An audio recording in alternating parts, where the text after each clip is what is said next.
Yo, what is up, guys? Today I was supposed to be talking about Jack Hermansson versus Darren Till. As a lot of you guys know, Darren Till ended up getting injured, and had to pull out of this fight. So Kevin Holland ended up taking his place on about 3 weeks' notice. So when he took Darren Till's place, he started training really hard. He already had, I believe, 4 fights this year and has won every single one of them, and was hoping to get a 5th win on the year against Jack Hermansson, a top 5 middleweight in the world. It would have been an absolutely amazing fight. Literally today, we did a prediction for Jack Hermansson and Kevin Holland. But literally right after I finished filming that video, the news broke that Kevin Holland tested positive for COVID and had to pull out with the fight against Jack Hermansson. And then, about an hour ago, we finally got news that finally someone else would be taking Kevin Holland and Darren Till's place in Marvin Vettori, who was supposed to fight Jacare Souza at UFC 256, but now will be taking Darren Till's and Kevin Holland's place to fight Jack Hermansson at UFC Fight Night, Hermansson versus Vettori. Alright, so as you guys know, Jack Hermansson is definitely the grappler in this one. Marvin Vettori is definitely the striker in this one. And for the past 2 fights that Jack Hermansson was supposed to have with Darren Till and Kevin Holland, both of those 2 fighters were definite strikers. So there's not really much of a change in the type of opponent, maybe the height and reach of his opponent. But out of all the guys, I think Marvin Vettori is actually the easiest opponent for Jack Hermansson, just because he is stepping in on here in 1 week notice. Kevin Holland had 3 weeks to prepare with this fight against Jack Hermansson. Darren Till had about 2 months to prepare for this fight. So Marvin Vettori, I think, is the easiest opponent so far, just because he was supposed to be training for Jacare Souza, who is a definite different opponent than Jack Hermansson. So it should be a very hard transition for Marvin Vettori for this fight. He does have a very good record as a pro MMA fighter, 15-3-1. He is 27 years old, a little bit younger than Jack Hermansson, so a little bit of an age advantage in this fight, because Jack Hermansson is 32 and a half years old, 5 years older than Marvin Vettori. Marvin Vettori is 6 foot tall, Jack Hermansson 6 foot 1 inch tall, little advantage there for Jack Hermansson. Also a good advantage there for Jack Hermansson in the reach department, as he currently has a 77.5-inch reach, compared to Marvin Vettori's 74-inch reach, which is a 3.5-inch reach advantage. So there is a definite reach and height advantage for Jack Hermansson, a little bit of an age advantage for Marvin Vettori, but a definite experience advantage for Jack Hermansson in this fight. Alright, so right now, there currently aren't any betting odds for this fight. Jack Hermansson, I assume, would definitely be the favorite. He was the minus 230, minus 240 favorite against Kevin Holland. I expect it to stay around the same. I expect him to be probably around minus 200, maybe minus 250, somewhere in that range against Marvin Vettori. Marvin Vettori would be around plus 180, plus 200. So that's what I would think the betting odds would be for this fight. But if you look at the Tapology predictions for this one, out of about 200 votes, 71% of the votes are going for Jack Hermansson to win this fight, mainly by submission. Some people do think he's going to win the fight by unanimous decision. 29% of the vote are going for Marvin Vettori to win this fight, mainly by unanimous decision, and some people think he's going to go out there and get a knockout in this fight. Alright, so if you look at Jack Hermansson's record, 21-5, it's obviously a lot of fights.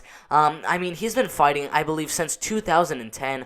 Started with a 3rd-round knockout, a 1st-round knockout, a 2nd-round knockout, a 1st-round knockout, another 1st-round knockout. Lost his next fight inside of Bellator by split decision. Lost his next by 1st-round triangle choke submission. Came back with a 3rd-round knockout, a unanimous decision, a 4th-round rear naked choke submission, a 1st-round knockout, a 1st-round armbar, another unanimous decision over an undefeated fighter in Maciej Rozanski, and then a 3rd-round knockout over Alan Cardos at Cage Warrior 75, followed by a 3rd-round knockout over Uranus Kaloa, which got him a shot inside the UFC. Where he ended up getting a unanimous decision win over Scott Askman. Lost his next fight to Cesar Ferreira by 2nd-round arm triangle choke submission. Came back with a 1st-round TKO, another 1st-round TKO. Lost his next fight to Thiago Santos, a top 5 light heavyweight fighter, by 1st-round knockout with literally 1 second left in that very 1st round. Came back after that with a 3rd-round TKO win over Thailis Leites, a 1st-round guillotine choke submission over Gerald Mershart, a 1st-round guillotine choke submission over David Branch, and a unanimous decision decision win over Ronaldo Souza, which got him a main event fight against Jared Cannonier, which he ended up losing by second round knockout.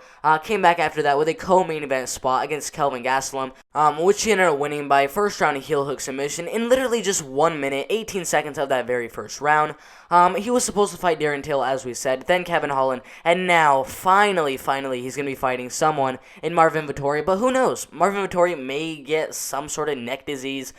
Someone might have to cut out his throat to find some tumor in there. Who honestly knows what's going to happen with Marvin Vettori? Is he going to randomly fight Ronaldo Souza? Is he going to fight some ranked 100 middleweight in the world? Is he going to fight Khamzat Chimaev? Who knows what's going to happen? But I mean, if you look at Marvin Vettori's record, 15-3-1, that is not a bad record at all.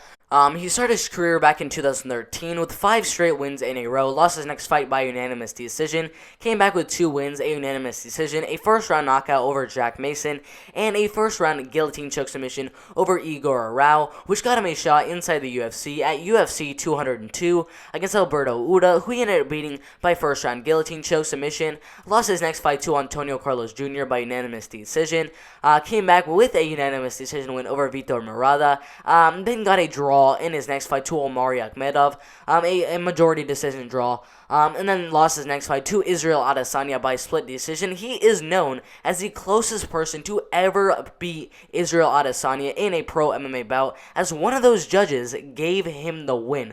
And for just one of the judges to say that you beat Israel Adesanya, probably the second best middleweight champion inside the UFC of all time, that is saying something. But after that loss, he has really looked much better, with a unanimous decision win over Cesar Ferreira, a unanimous decision win over Andrew Sanchez, and a unanimous decision win over Carl Robertson by first round rear naked choke submission. Alright, so as I said in the prediction that I did for Kevin Holland this morning, I made that video literally right before the news was announced that Kevin Holland would pull out of that fight. But when I did that prediction, I said that Jack Hermansson has very good striking, and that is definitely true.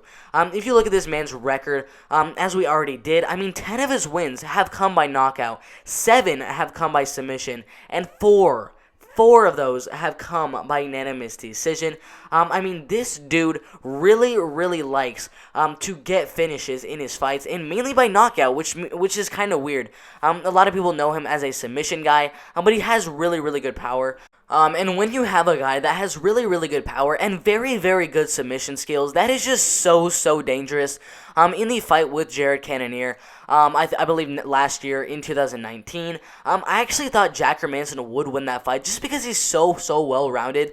But he did end up getting caught in that second round, and then ended up getting TKO'd. I don't think he's going to get caught in this fight against Marvin Vettori. Marvin Vettori has some pretty good power of his own.